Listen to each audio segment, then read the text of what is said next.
Hi guys! Welcome back to my channel. I hope and pray na sana ay nasa maayos na kalagayan po kayo. In this video, isi-share ko po sa inyo kung paano ko po nilagyan ng label ang mga newly delivered containers using DIY labels and materials. Plus, ita-transfer ko na po ang mga supplies ko from my old containers. Susubukan ko din po mag-ASMR. I just like to try it and feel the relaxing experience of these sounds. So, let's start and keep on watching. These are the list ng mga ginamit ko. So, first, kung natatandaan nyo, naipakita ko na to before. I have the blackboard sticker. Ito yung binili ko. Pakita ko ulit dyan kung saan ko binili. So, makita nyo sa screen. Second, this liquid chalk markers. Ayan. So, pakita ko din dyan ulit sa screen kung saan ko siya nabili. So, I have these two. And then, yung blackboard sticker na to, na pre-cut ko na. So, ganito siya kahaba. Pakita ko sa inyo.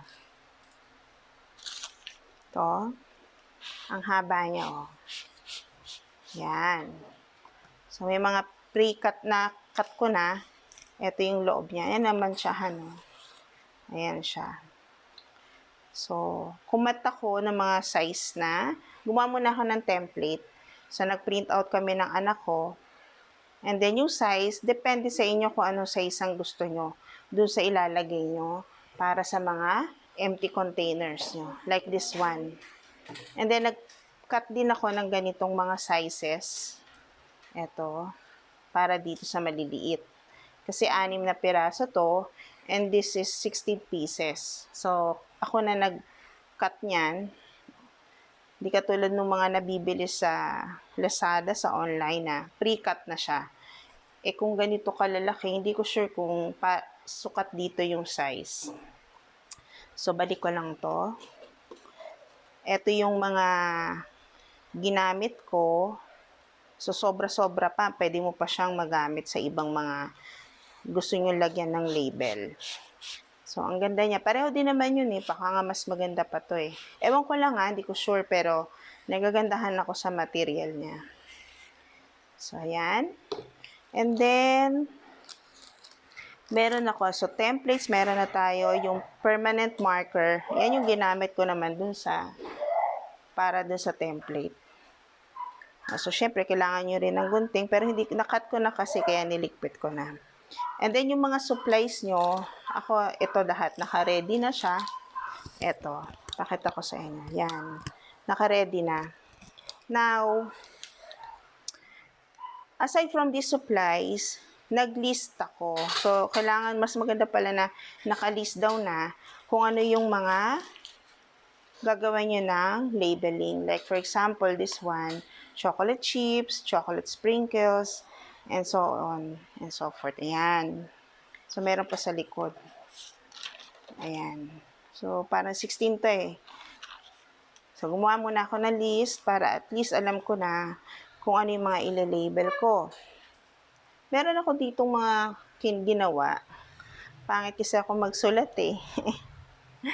Eto, nag-practice muna ako. So, pangit, hindi ko type pag all bold letters. Pag dikit-dikit naman, hindi ko rin type. So, napunta ako sa ganitong style. So, ganyan na lang yung gagawin kong sulat.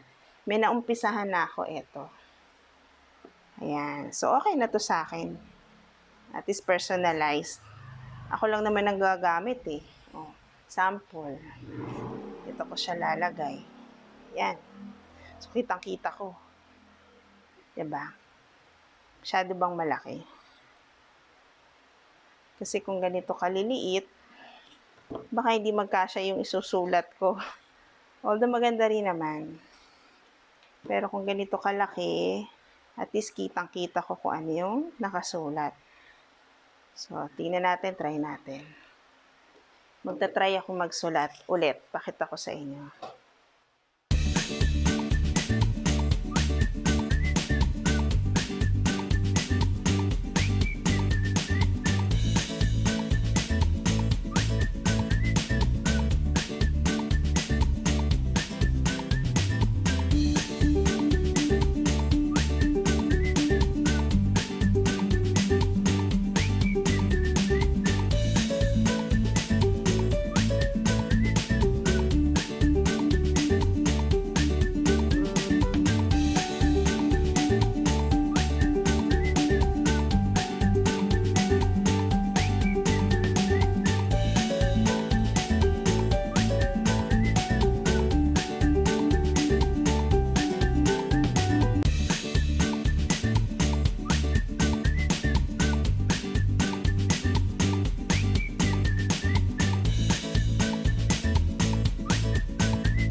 Finally, eto na po ang ating mga DIY labeled containers para sa ating cake decor room area. Sana po ay nagustuhan ninyo at may mga nakuha po kayong idea kung paano ang inyong gagawin sa inyong mga sariling tahanan. Hindi po kinakailangan bumili. Maaari naman po tayong gumawa ng iba't ibang alternatibong paraan para maging maayos at ma-achieve natin ang ating mga DIY projects.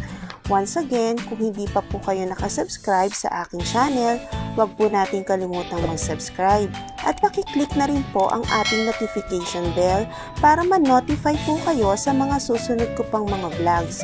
Thank you so much guys for watching and ingat po tayong lahat. Bye!